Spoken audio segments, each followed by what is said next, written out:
Learning law BNSS section 315 remarks respecting demeanour of witness. Magistrate और जज ये भी रिकॉर्ड कर सकते हैं कि जो विटनेस है उसका डेमिन्योर किस तरह का है, मीन्स उसका व्यवहार और आचरण कैसा है। तो ये रिकॉर्ड कर सकते हैं। कई बार बहुत संदिग्ध लगता है तो उसके बारे में वो कमेंट भी लिख सकते हैं। समझा रखा है सेक्शन 315 में। Section 316 record of examination of accused. Magistrate और जज एग्जामिनेशन जब एक्यूज्ड का करेंगे तो जो भी रिकॉर्ड किया जाएगा, जो भी स्टेटमेंट्स होंगे रिकॉर्ड किए जाएंगे मजिस्ट्रेट के द्वारा, खुद के द्वारा, या ऑफिशियल जो अपॉइंटेड है उसको डिक्टेशन के द्वारा वहाँ पे रिकॉर्ड किया जाएगा। ये समझा रखा है सबसेक्शन 1 के अंदर। लैंग्वेज जो भी होगी, जो स्टेटमेंट्स जो दिए जाएंगे, जो एक्यूज्ड के स्टेटमेंट्स होंगे, जो लैंग्वेज होगी वो या तो उसकी खुद की हो, जैसा वो बोल रहा है वैसे लिखा जाए, लेकिन यदि प्रैक्टिकेबल नहीं है उसकी लैंग्वेज में लिखना तो उस केस के अंदर कोर्ट की लैंग्वेज उसके अंदर लिखी जाएगी। लिखने के बाद में जो भी लिखा गया है, एक्यूज ने जो कहा, उसका एग्जामिनेशन में जो कहा, जो लिखा गया वो उसको दिखाया जाएगा और साथ में उसको रीड ओवर सुनाया भी जाएगा टू एक्यूज्ड। समझ रखा है सबसेक्शन 3 में। उसको एक्सप्लेन भी किया जाएगा कि ये चीज़ कही गई है।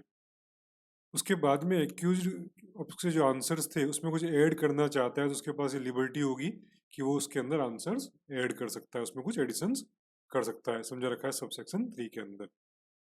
एग्जामिनेशन कंप्लीट होने के बाद में वो एक्यूज्ड के द्वारा साइंड होगा और मजिस्ट्रेट के द्वारा सर्टिफाइड होगा। समझा रखा है सबसेक्शन 4 के अंदर।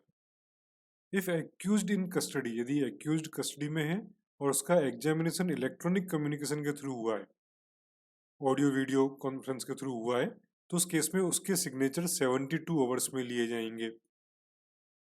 ये समझा रखा है सेक्शन नंबर 4 के पार्ट में।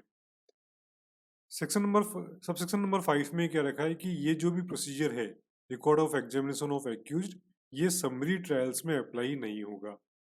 समझा रखा है सबसेक्शन 5 के अंदर। तो हमने समझ लिया section 316 record of examination of accused.